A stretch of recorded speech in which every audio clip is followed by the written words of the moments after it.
Unit 1. Kemahiran saintifik. Kemahiran saintifik merupakan kemahiran yang diamalkan semasa menjalankan eksperimen atau penyiasatan. Kemahiran ini terdiri daripada kemahiran proses sains dan kemahiran manipulatif. Kemahiran proses sains terdiri daripada memerhati, mengelas, mengukur dan menggunakan nombor, membuat inferens, meramal, berkomunikasi, menggunakan perhubungan ruang dan masa, mentafsir data, mendefinisi secara operasi, mengawal pemboleh ubah, membuat hipotesis, serta mengeksperimen.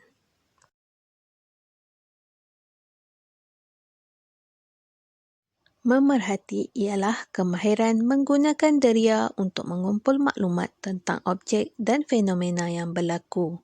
Deria yang terlibat ialah deria sentuhan, deria penglihatan, deria pendengaran, deria bau serta deria rasa. Mengelas ialah kemahiran mengasingkan dan mengumpulkan ciri-ciri sepunya dan berbeza yang dikenal pasti. Mengukur dan menggunakan nombor ialah kemahiran membuat pemerhatian menggunakan nombor dan alat berunit piawai. Membuat inferens ialah kemahiran menyatakan kesimpulan awal yang munasabah untuk menerangkan sesuatu pemerhatian. Inferens yang dibuat terhadap sesuatu pemerhatian mungkin benar atau tidak benar. Kesimpulan awal boleh dibuat berpandukan pemerhatian serta penerangan yang munasabah terhadap pemerhatian.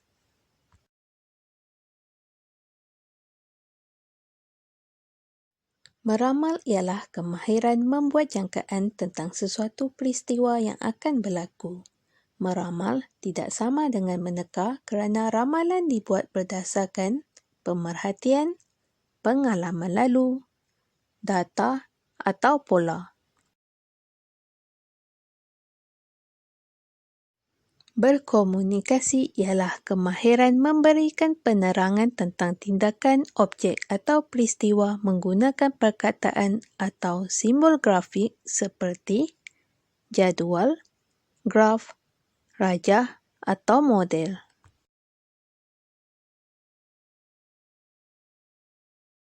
Menggunakan perhubungan ruang dan masa ialah kemahiran memerihalkan perubahan sesuatu kejadian atau fenomena mengikut urutan masa berdasarkan perubahan parameter, lokasi, arah, bentuk, saiz, isi padu atau berat.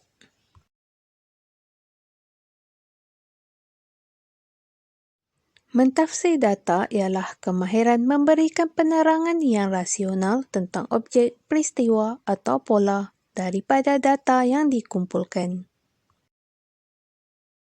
Mendefinisi secara operasi ialah kemahiran memberikan definisi tentang sesuatu konsep dengan menyatakan perkara yang dapat dilakukan dan diperhatikan. Mengawal pemboleh ubah ialah kemahiran mengawal sesuatu yang boleh berubah dalam sesebuah penyiasatan. Ada 3 jenis pemboleh ubah. Pertama, pemboleh ubah dimanipulasi ialah pemboleh ubah yang diubah. Kedua, pemboleh ubah malar ialah pemboleh ubah yang dikekalkan. Ketiga, pemboleh ubah bergerak balas ialah pemboleh ubah yang diperhati.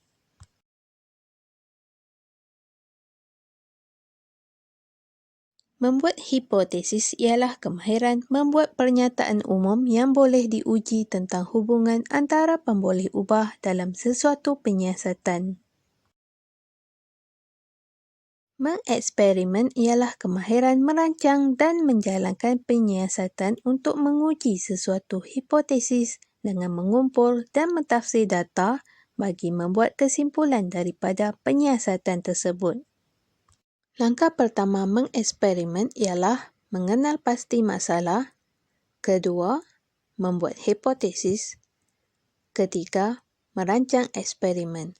Semasa merancang, kita perlu menentukan pemboleh ubah, menyenaraikan alat dan bahan, merancang langkah-langkah, serta menentukan kaedah mengumpul dan menganalisis data.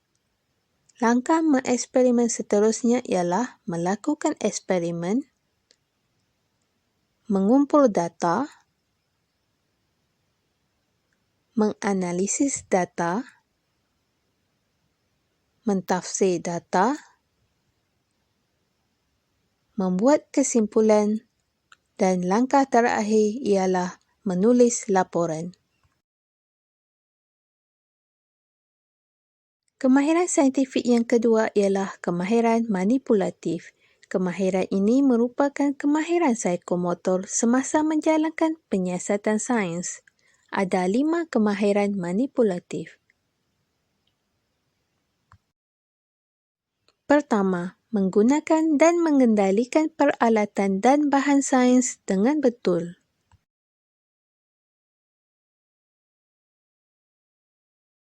Kedua, mengendalikan spesimen dengan betul dan cermat. Ketiga, melakar spesimen, peralatan dan bahan sains dengan tepat. Keempat, membersih peralatan sains dengan cara yang betul. Dan yang kelima, menyimpan peralatan dan bahan sains dengan betul dan selamat.